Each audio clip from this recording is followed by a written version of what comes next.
how you can fix the Klarna error message that says, "Sorry, we couldn't approve you for this option."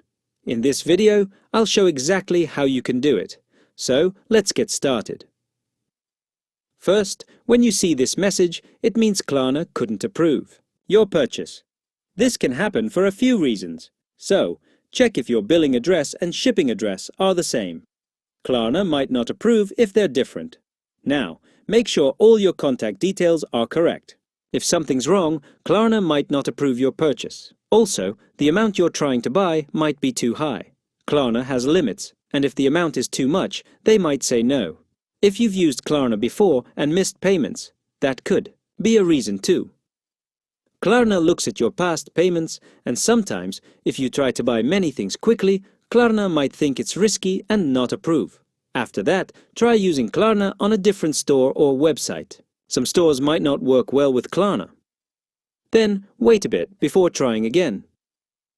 Klarna might approve you later if you wait some time.